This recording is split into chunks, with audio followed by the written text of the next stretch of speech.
So this is Cafeteria Gnomes, a Lake Scatterwood Tales short story for middle grade readers by J. Wilburn.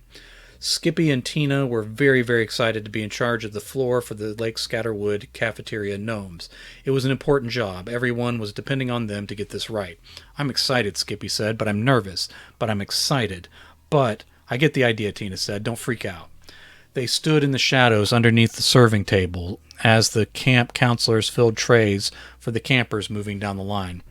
"This seems like the perfect time to freak out," Skippy said. "They serve 3 meals a day." Tina patted him on the shoulder. "If things don't go perfect now, then we still have dinner." Skippy shook his head, causing his little red hat to flop from side to side. "I don't know. If lunch doesn't work out, then everyone will be hungry until dinner. We'll just do our best. It'll be okay. You'll see." Most of the campers had found their places at the long wooden tables. The noise level rose to a dull roar. The wooden surfaces of the camp mess hall made it sound louder with all the echoes. Everyone was distracted with the food and conversation. Now was the time to move. Skippy stuck his head out. He looked both ways and then up to be sure the path was clear. When you're a gnome, you have to remember to look up, too. He gave the signal, and all the cafeteria gnomes scattered across the floor and then under the tables. Tina stuck close to Skippy, and a few other gnomes joined them under their table. They stayed close to the center and moved slowly. You had to be careful under the table. Some kids swung their feet, so the gnomes had to duck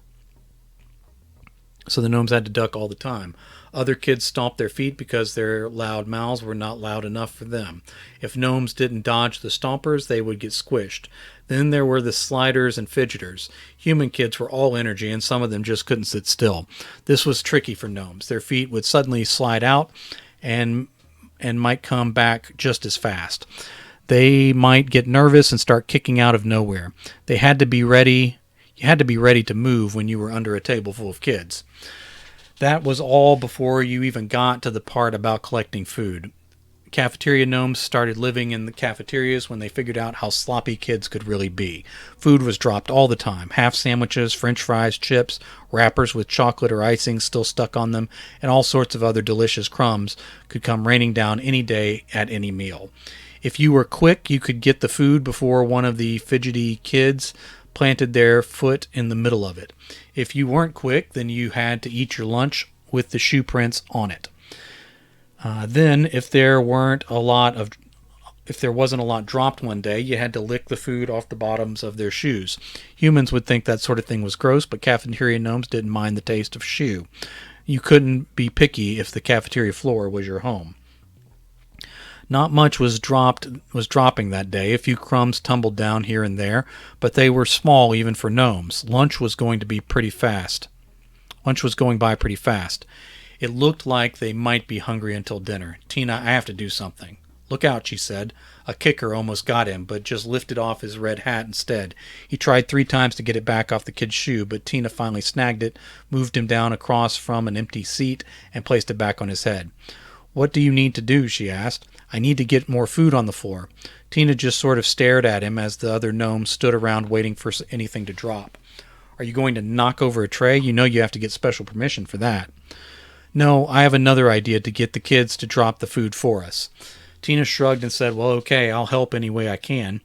Skippy led her farther down the table. He collected a couple spoons, a hard piece of gum, and a thick smudge of chocolate pudding off one of the table legs. "Are you going to eat that?" Tina asked as she licked her lips. "No, I'm going to throw it." "What? Are you out of your mind? I have a plan." Tina said nothing as she watched and waited. Skippy placed the hard gum on one of the spoons and took aim. Then he heaved the gum through the air with all his might. It hit a girl in the back of her head. She turned around and shouted, "Who threw that?" A few kids stopped eating to look, but none of them seemed all that interested. "What are you doing?" Tina asked. "Hold on, I need to do this next part quick." Skippy positioned the old pudding on the other spoon and quickly hurled it the other way. The chocolate mess spread out and splattered 3 boys in a row. Other kids jumped up from that table and moved their trays. The boys groaned. "What is this? It's cold and stinks." "Who did that? I'm telling." Tina watched for a moment and then asked, What are you trying to do?" "Get some food on the floor."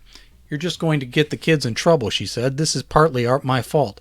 When I said I would help, I should have made sure it was a good plan and not something crazy like throwing food instead of eating it. Skippy smiled. You haven't seen anything yet. Camp counselors crossed the room to see what the kids were yelling at each other about. Then Skippy took a deep breath took as deep a breath as a gnome can. He cupped his hands around the sides of his mouth and yelled, "Food fight!" Kids from several tables around him got quiet. The gnomes under all the tables froze and stared at Skippy like he had gone crazy. Have you gone crazy? Tina asked. Skippy whispered, I thought it would work. That sort of thing only works in movies. But then something happened. A fresh piece of cake flew across the floor. It splattered on a boy's shirt and then tumbled under the table. Several gnomes ran to grab it. Hey, what was that for? You threw old pudding at us. I did not. I saw you. Then spaghetti noodles launched in the air. After that, half-eaten garlic bread soared from all four corners. Salad spread out through the air next. A lot of kids didn't eat their salad anyway. Gnomes loved floor salad, though, and they ran to gather as much as they could. And then the French fries filled the air. It's weird that cafeterias serve French fries as an option with spaghetti, but gnomes think it's great. Broccoli landed everywhere. Some kids like broccoli, but a lot of kids would rather throw it if they were given the chance. Counselors shouted for everyone to stop. They got splatted for getting in the way. Kids that had no idea what started this joined in anyway. Now the air and the floor were full of food. It was more than the gnomes could eat or carry, but they did their best. As gnomes ran by Skippy, they smiled at him with their arms and mouths full. Great work. My family will eat well today. You're the best. Gnomes are okay with talking with their mouths full. Human parents don't care for that as much, though, as some of you may know. Also, they'll get really upset if you decide to throw your broccoli instead of eating it. It's probably best just to eat it. Skippy was smiling, too, until he looked at Tina and saw she had her arms crossed. What's the matter with you? I'm in charge of the floor with you, Skippy. You should have run this by me. Okay, sorry, he said. Isn't it great, though? She looked around at all the chaos and said, I don't know, it looks dangerous. Skippy looked around, too. Kids were running everywhere. A few of them slipped and fell. He didn't want that. The camp counselors were mad and threatening all sorts of punishments, including not letting them eat inside. That might mean no dinner. Skippy realized he might not have thought this all the way through. We should get out of here, Tina said. Most of the other gnomes had the same idea and run back toward the serving tables and their tunnels hidden beyond those. But they had all stopped at the ends of the eating tables. There were a lot of feet moving around out there. We're going to get stepped on for sure, one gnome said with a long spaghetti noodle sticking out of his mouth. We have to get everyone out of here safely, Tina said. Skippy tried to think. Okay, here's what we do. We're already used to dodging human feet. We just need to time our running. We won't all go at the same time. The gnomes took turns, and Tina and Skippy waited until there was a space and told the next group to go for it. Each group of gnomes managed to make it across and down the tunnels without getting squished. Tina and Skippy were the last two left. Then the cafeteria got quiet. The counselors paced around as they gave a long and angry lecture to all the kids. Kids are always sitting through long and angry lectures. Long and angry lectures are worse than broccoli. They are way worse than French fries with spaghetti.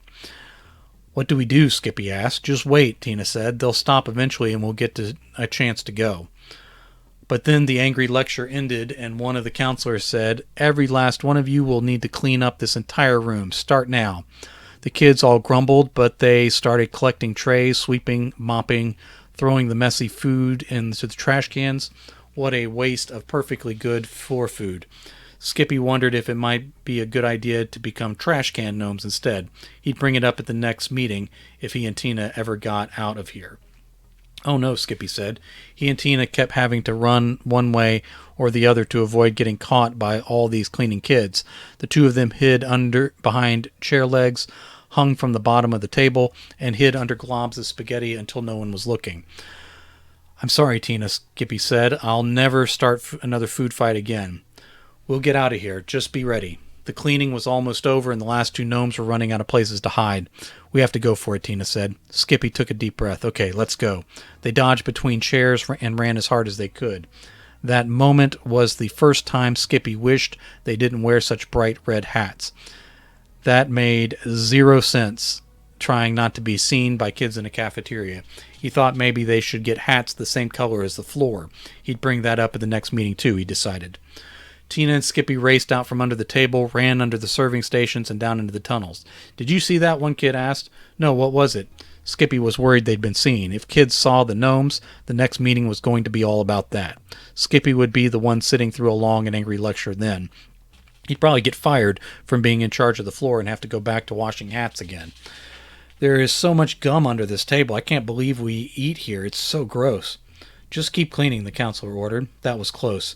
They hadn't been seen and no one had gotten squished. Tina and Skippy stood in the tunnel trying to catch their breath. "That was a wild first day," Tina said. "Yeah, sorry," Skippy said. "I'll include you in decisions from now on." Tina asked, "What did you get to eat?" Skippy slapped his forehead that was smeared with sauce. "With all that going on, I forgot to get anything." "Me too," Tina said, "but don't worry. I saved some old pudding from yesterday. We can share it. It has a shoe print and some hair in it, but it's still good." The gnomes went down through their tunnels to go share some delicious lunch.